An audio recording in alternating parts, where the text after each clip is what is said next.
Philip Morris Brasil apresenta Diálogos da Transformação.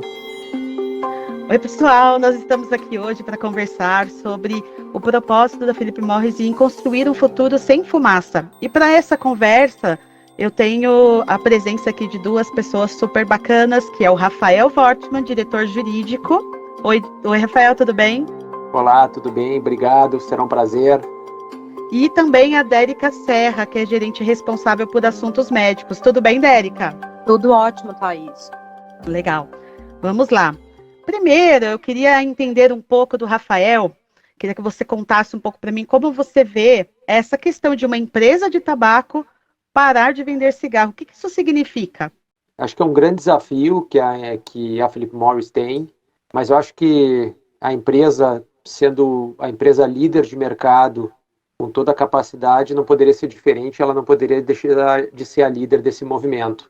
A gente sabe que hoje uma projeção da Organização Mundial da Saúde mostra que nos próximos anos nós vamos ter ainda mais de 1 bilhão de pessoas fumantes no mundo, que mesmo com todas as restrições que existam hoje, a redução desse número não vai ser expressiva. E a gente sabe que essas pessoas que optaram por continuar usando produtos de nicotina têm um interesse em ter acesso a alternativas menos nocivas. Então a Philip Morris, né, por conta de todo um desenvolvimento científico, todo um investimento e uma possibilidade tecnológica, conseguiu chegar a uma plataforma de produtos que possam ser uma substituição ao cigarro para essas pessoas que buscam, né? Então, produtos que sejam melhores para elas. E isso acho que está em linha um pouco, acho que com o propósito da empresa de uma maneira geral, porque a gente tem, né, uma obrigação, acho que com os nossos empregados, com os nossos acionistas, né, de entregar um sucesso sustentável da companhia e eu acho que produtos de risco reduzido é esse futuro sustentável que a companhia está buscando. E, além disso, com a sociedade, né? A sociedade acho que espera da gente também uma forma de atuar mais responsável.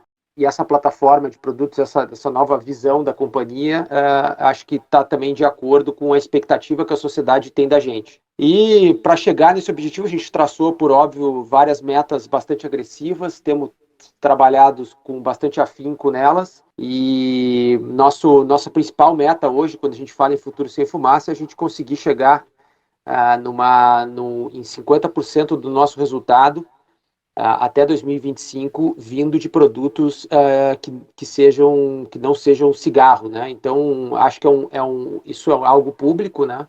E que mostra um pouco do que é a ambição e o quão sério é esse objetivo e esse futuro da Philip Morris de parar de vender cigarro e substituí-los por alternativas, por melhores alternativas para aquele adulto fumante.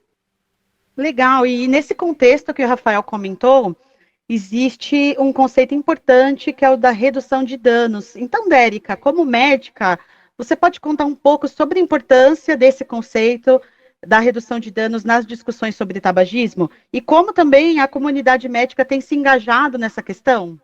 Bom, redução de danos é um termo que ele é extremamente amplo e que ele é aplicado no nosso dia a dia de uma forma até que de forma intuitiva.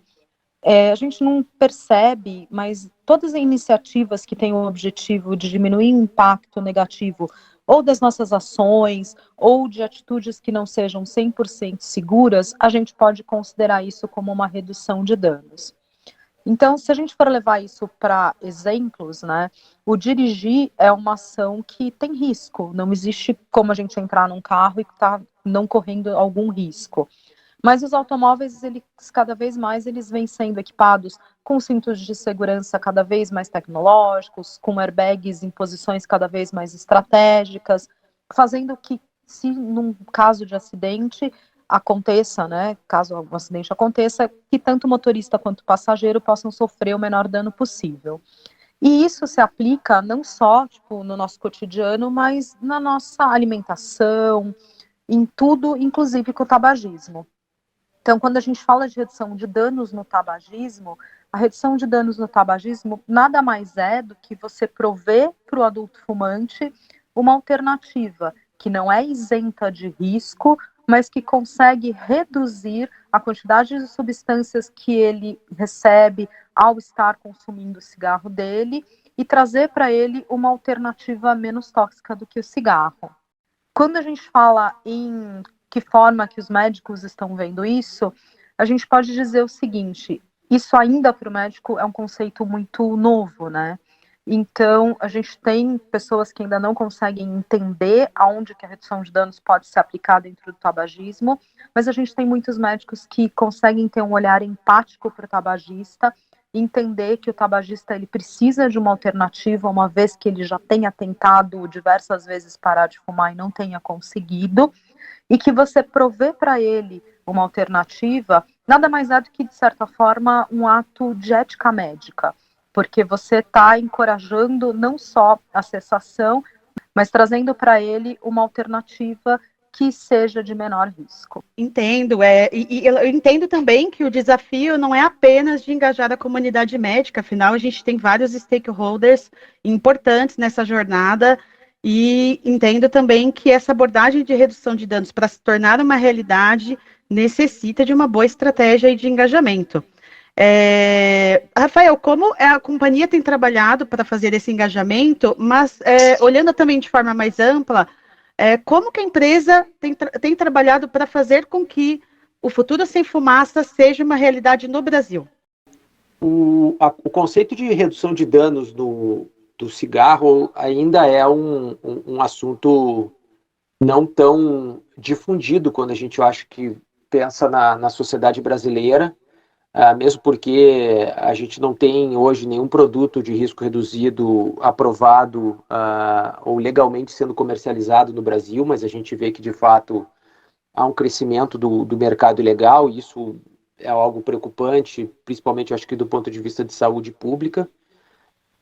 Mas o que a gente tem feito é justamente tentar, dentro desse contexto que eu acabei de falar, em que nós não temos nenhum produto, ainda há algumas restrições legislativas a respeito, trazer esclarecimentos para a população em geral, para tomadores de decisão, a respeito do que é o conceito de redução de danos, né? Trazendo também muito o que a empresa tem feito nas iniciativas de ESG também, que se conectam muito com esse propósito da companhia, para que o governo brasileiro, né, os tomadores de decisão brasileiros entendam que a melhor alternativa para a gente efetivamente atender as necessidades daquelas pessoas que continuam e por assim optam em permanecer fumando, para que elas tenham, de fato, informação a respeito do produto e tenham acesso a esses produtos. Então, a nossa estratégia tem sido muito de educar, conversar com a sociedade, trazer o nosso lado, a nossa ciência, tudo que nós produzimos até então, para que qualquer decisão que seja tomada a respeito deste tema seja uma decisão tomada e baseada em dados e critérios objetivos, científicos e não puramente ideológicos.